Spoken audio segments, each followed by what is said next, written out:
My name is Kevin Giriunas. I am the founder of Advent Coworking. We've been in business for a little over 3.5 years, no, almost 4.5 years now, which is crazy and wonderful. I've learned a lot, and I figured we can use this time here to share a little bit about what I've learned. I'm already started late, so I'll make sure that we're done by 5. And I'm just going to kind of roll through some of these tough life lessons that have happened since I've become an entrepreneur. The first big one, and I'm just going to dive right into it, relationships. When you had a full-time job, when you had a boss and everyone dictating what to do for you, it was easy to shut off and it was then easy to focus on other things. But when no one is telling you what to do, uh, your entrepreneur career is always there waiting for you with arms wide open. With regardless what state of mind you're in, how pissed off you are, how happy you are, whatever's going on in your family life, it's there willing and it's there waiting for you to work on something. So I found myself when I'd get in a fight or with my wife, or we'd have an argument about something, that I would essentially just retreat into Advent to work on Advent stuff because there always was something that I needed to do. And it became almost like it's almost like this escape that is not healthy.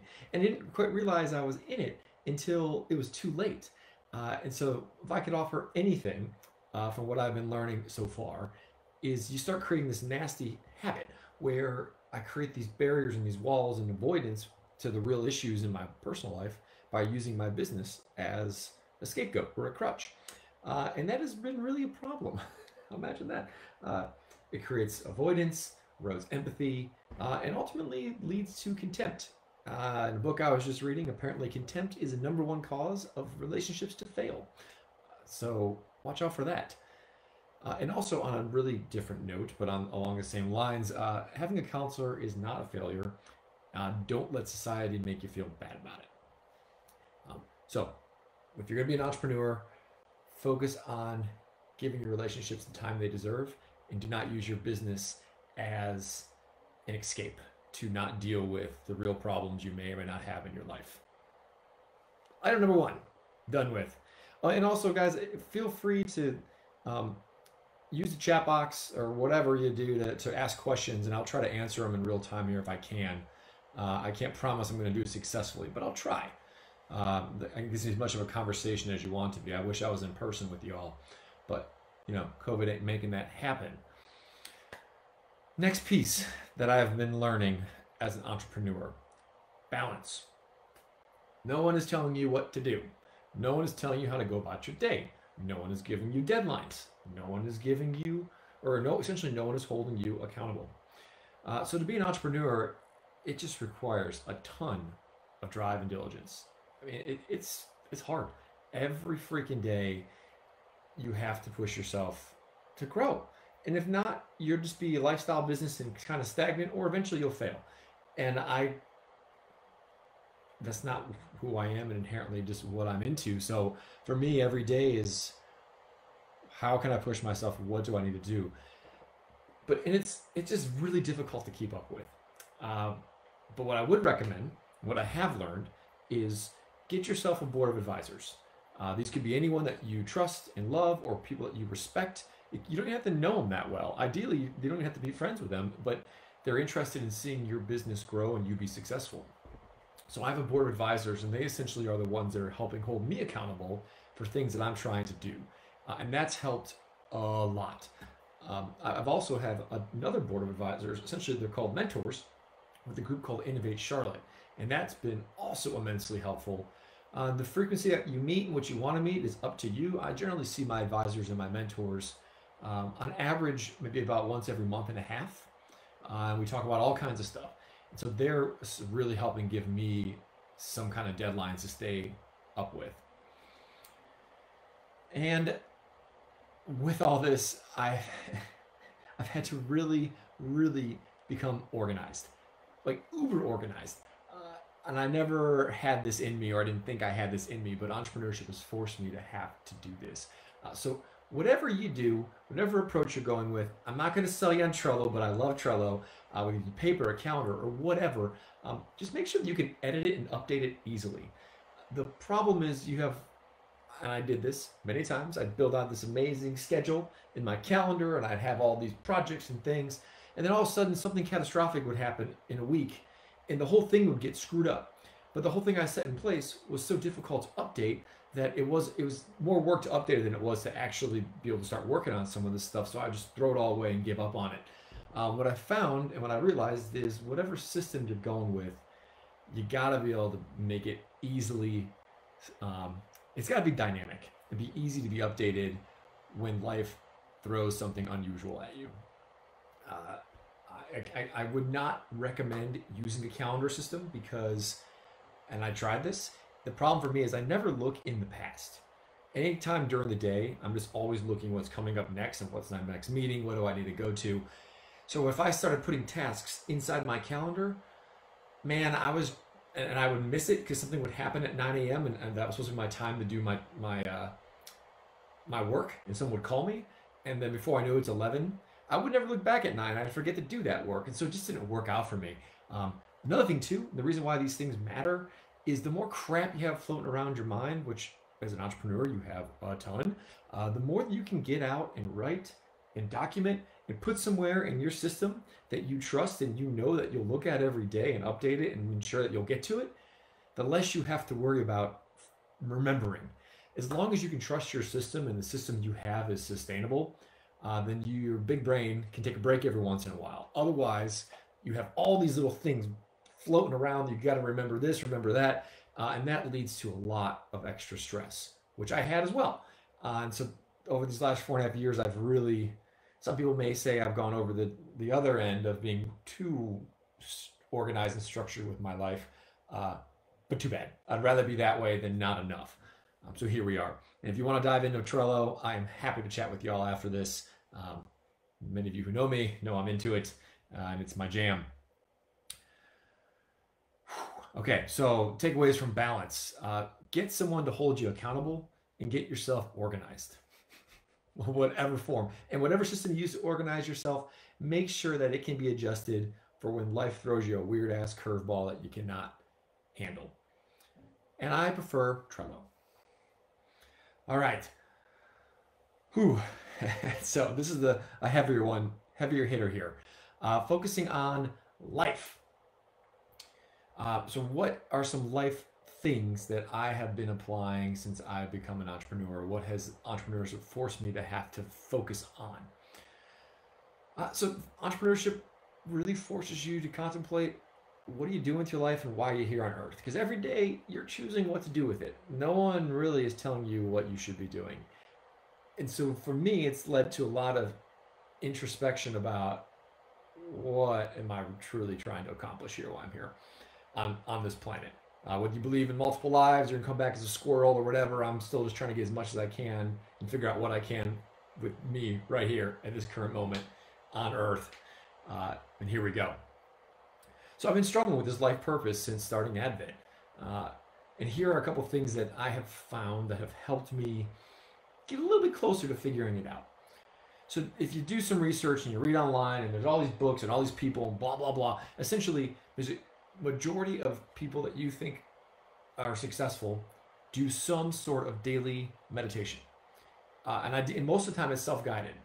So meditation can mean a lot of different things, a lot of different people, and I'm leaving it vague for that. However, when you meditate, essentially what you're doing, and people who are really into this, please forgive me, but when you meditate, essentially what you're doing is you're training your mind to be able to compartmentalize things and store them for later, but allow your mind to be free so that you can totally be present in whatever you're trying to do. You got to feed the dog and the cat, and it's nagging you in the back of your mind. You can't quite finish doing that Excel sheet because you know your cat's got to eat some food in 5 minutes.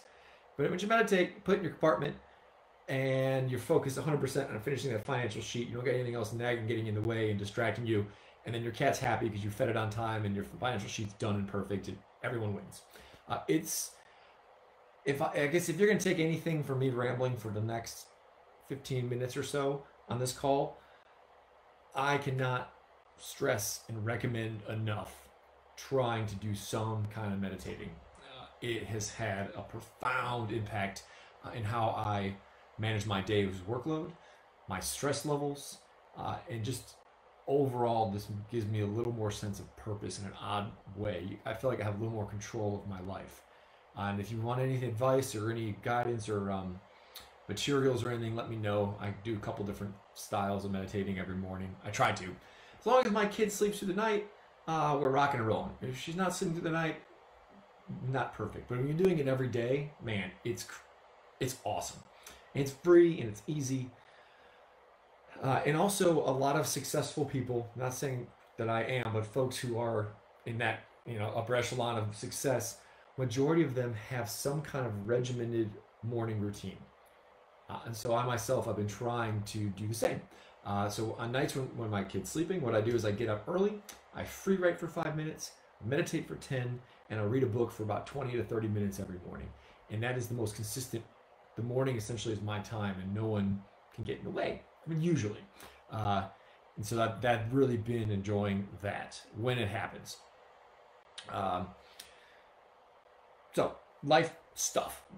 Those are some items that I would recommend, that meditating and getting your mornings in check. I also plan my morning. Failed to mention, before I start free writing, I spend about 10 minutes planning out my day. I have a workload of stuff for the month broken down to the week, and then I pick and choose what I want to work on that day and hyper focus on 3 items that I must accomplish every day. And that's been pretty helpful overall. Keep balancing project work, like the big heavy stuff that takes weeks to do, versus all the little heavy hitter things that you want to do throughout the day. Good luck. I don't have a good answer for you on how to do that yet. If you have something, man, let me know. Because it's easy to feel like you're being busy and successful and accomplishing things and you're knocking out your emails and doing all this stuff. But in the end of the day, you really got some big deliverable that's significantly more important, and those emails could have waited a week. That's hard for me. I've also been trained my whole life to be successful. This whole, you go to school, go to college, get a job, get married, get a house, kids, retire, die, blah, blah, blah. It's great. A lot of people do it. There's nothing wrong with it. The world's happier when you follow in suit with what it is there for you. But I have been essentially trained to feel guilty my whole life if I am not doing something that ultimately is driving me to be more successful. I'm not saying my parents didn't raise me well or all this shit, my friends are assholes. That's nothing like that. It's just, I feel for the most part that if people in the world will view you as being less successful if you're not doing something to make more money or better the world or society. And this is all self-inflicted, whatever. But for me, over time with entrepreneurship, I'm like, I'm sick of this shit. I'm going to do what I want. This is BS. And so I've been questioning, with all of this purpose and what the hell am I trying to do with my life? What's really truly feeding my soul? And for me, a creative outlet has always been painting. And so I've just started painting again. And this whole virus thing, I'm like, if I'm not going to start painting now, I'm never going to freaking do it. So here we are. So I've started painting. Man, I just feel so good. It's like, it's literally feeding my soul. There is almost a million excuses and reasons why I should not be creative and paint every day. There always is something you should be doing that is better. There's always dishes. There's always something you should be prepping for. There's always something more you could do. But man, and again, meditating helps filter all that crap out and be like, this is the time that I have to do this. I'm going to do it uninterrupted and guilt-free. Man, it's been awesome. So I guess what I'm saying is that I would encourage all entrepreneurs to find some kind of creative outlet for yourself before life eats you alive and you died without even having doing and never really lived. So I don't know what that is for you, but man, painting is it for me, and it's been awesome. I'm still rambling. I got one more item, and then I'm going to stop talking, I promise. Another thing, too, that I've learned and I've seen, we're all really good at starting stuff, like you're around a bunch of entrepreneurs and folks that are go-getters, and we're really good at executing and making it happen and doing it. But I see a lot of folks, including myself, drop off the rails at around 3 months. I can do any workout for 3 months, and at that 3 month mark, that's usually when you go on a vacation, someone gets sick, or some life change happens pretty consistently, at least in my world. So that switches up the schedule, and then before I know it, I drop what I was doing, and then I'm on to the next thing. Um, what I have found are the things that have worked better for me. I'm actually sustaining for more than 3 months. So meditating, I've been doing it for almost 2 years straight. Painting, I'm just starting. This free writing and planning my day, that's been going on for almost 2 years now. And these are things I try to add little things into my life that I know that I can keep up with for more than just 3 months. Yeah, there's external circumstances that get in the way. Um, but hopefully whatever you do, you can get back to. Like working out is a good example. With Resolve, with Mason over there in Belmont Plaza Midwood area. And I was in the groove working out 2 days a week for a year straight. I was really happy with myself. And then we had a child and it knocked me off for 4 months. And then I got right back to it. And the program was sustainable enough to keep up where you left off. So now the stuff like that has helped me feel more motivated, because I just kind of get down if you kind of get in the spiral where, oh, I missed the day, I'll go back. Oh, I missed that day. No, okay, well, screw it. I'm never going to get back to this. What's the point? I've already missed too much and I can't pick back up. So that kind of behavior and those kind of thoughts, I'm plagued with, and so I try to avoid them by finding things that I can win. Like, oh, I did do this 5 out of 7 days today. I did accomplish one workout a week. That was my goal. That was attainable, instead of trying to do 5 days a week of working out. So lesson learned, I guess, try to set goals that are realistic that you can keep up with. Long-winded way of saying it's taken me a long time to learn. Last thing, life purpose. What are you here for? What is your purpose in life? So everything I was talking about has kind of led me up to this moment of truth. So for me, I feel that my life purpose is to practice or deepen my understanding of each of my family values daily. What is that? So most of your businesses probably have values, a value system. The value system is what guides and drives and directs you to how your business and you should function every day. It's like the lifeblood of what you're doing. So why the hell should you not have one of those for yourself? That's what I was asking myself. And so my wife and I put together essentially a series of 6 values of what we feel our family and us as individuals and us as a family unit should be operating by. And it's like, oh yeah, duh. I've spent all this time for my business. Why would I not do this for my family life? And so just a quick little whatever. There, be kind, be curious, be creative, be adventurous, be invested in relationships, and be accepting of differences.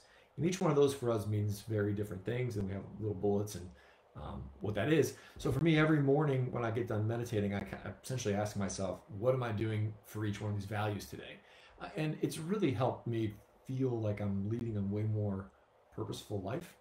Again, I don't know if this is really the key to happiness or the whatever, but it's helped me a lot.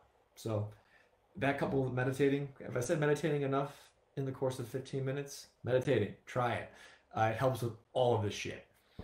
All right, that's what I got. I hope this actually recorded and this actually worked and you guys actually heard me. Do you guys have any questions? Is there anything I can help with? Oh man, I was not looking at all the comments because I didn't think they were loading until I just saw all this shit there. I'm sorry. I'm a failure at technology. I'm not even that, whatever. Yep, Trello. All right. Thanks for Tom Cruise.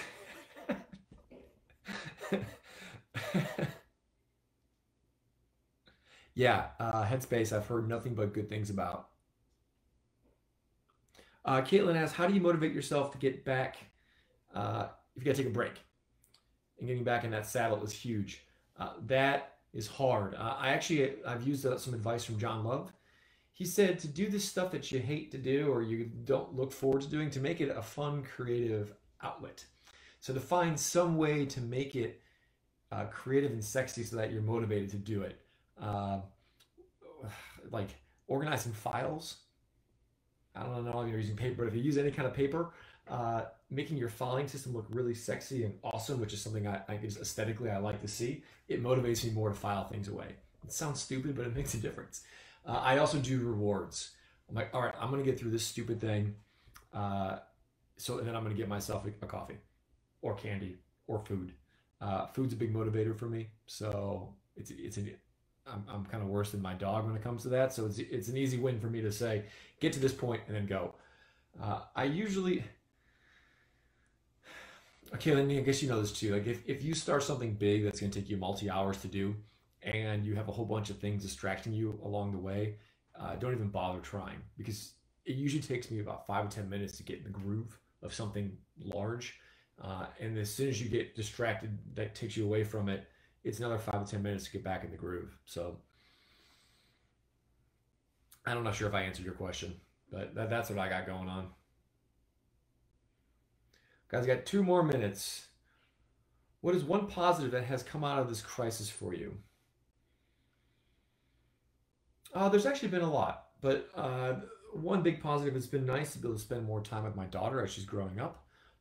It's also been oddly nice that I have less time to work on things, so I have to focus way more when I have the time. And so this crisis has forced me to focus. When I was kind of mentioning earlier, picking the top three things to do every day, and if I can do that, that's a win. I didn't used to do that. I usually had a list of at least 10 things, and I just go down the list and try to get as many as I could. And I would never finish them, and it was always okay. What's going the next? Let's go into two tomorrow. So this has been actually great, and now I'm going to be going forward focusing on just three things every day, because it allows me to do the more important stuff.